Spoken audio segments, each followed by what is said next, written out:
নমস্কার বন্ধুরা, আমাদের গল্পকথা চ্যানেলে তোমাদের সকলকে স্বাগত জানিয়ে আজকের ব্লগ শুরু করছি। আজ 25শে ডিসেম্বর, আর এই ক্রিসমাসে কেক না বানালে কি চলে? তাই তোমাদের জন্য নিয়ে চলে এসেছি একটা সহজ রেসিপি ফ্রুট কেকের। আমি কিভাবে বানালাম সেটা তোমাদের সাথে শেয়ার করলাম।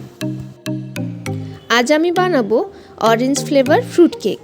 তার জন্য যা যা উপকরণ দরকার সমস্ত কিছু রেডি করে নিয়েছি। আমি এখানে বেশ কিছু ড্রাই ফ্রুটস ইউজ করছি।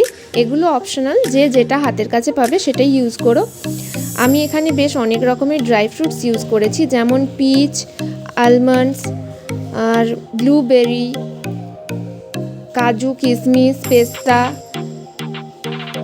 আর এখানে আছে আখরোট। এরপর বেকিং পাউডার, 2টো ডিম, বেকিং সোডা, সামান্য পরিমাণ সুজি ইউজ করব, ময়দা, পাউডার সুগার, ভেজিটেবল অয়েল, আর একটা অরেঞ্জের জুস ইউজ করব।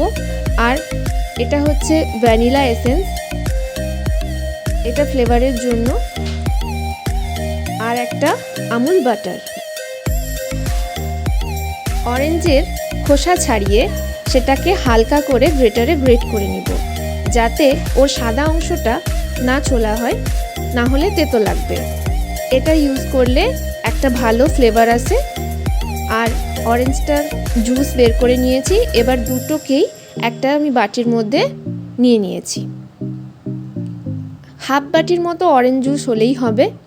এরপর আমি যে ড্রাই ফ্রুটসগুলো ইউজ করেছিলাম সেগুলোকে ভালো করে ছোট ছোট করে পিস করে কেটে নিয়েছি, আর এই অরেঞ্জ জুসের মধ্যে ডুবিয়ে রাখবো 15 থেকে 20 মিনিটের জন্য, যাতে জুসটা সোক করে নেয়।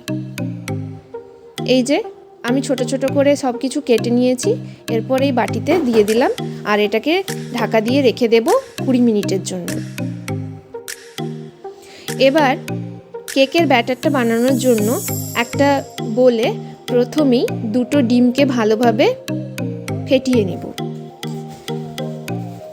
তারপর একে একে ভেজিটেবল অয়েল আর সুগার ইউজ করব।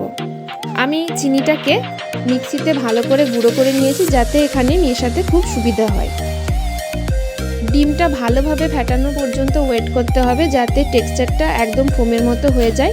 তারপর একে একে ভেজিটেবল অয়েল আর অল্প অল্প করে এখানে সুগার পাউডার ইউজ করব, আর আস্তে আস্তে এখানে ভালো করে বিট করব। এবার এটা রেডি হয়ে গেলে এর মধ্যে একে একে ড্রাই ইনগ্রিডিয়েন্টসগুলো সমস্ত কিছু দিয়ে দেব।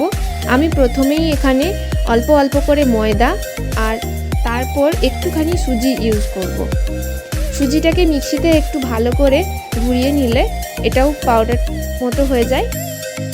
এরপর সমস্ত কিছু ফ্রুটস আমি সমস্ত কিছু দিয়ে ভালো করে মিশিয়ে নিয়েছি, আর 1 চামচের মতো বেকিং পাউডার আর বেকিং সোডা আর ভ্যানিলা এসেন্সও দিয়ে দিয়েছিলাম।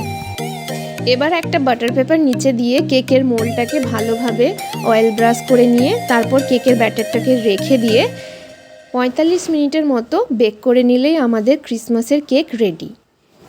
কেকটা দেখো কতটা সফট হয়েছিল, আর আমি উপর থেকে কিছু ড্রাই ফ্রুটস ছড়িয়ে দিয়ে কেকটাকে একটু সাজিয়ে দিয়েছিলাম। কেকটা খুব স্পঞ্জি হয়েছিল। তোমরাও বাড়িতে এরকম ফ্রুট কেক বানিয়ে তোমাদের ক্রিসমাস সেলিব্রেট করো।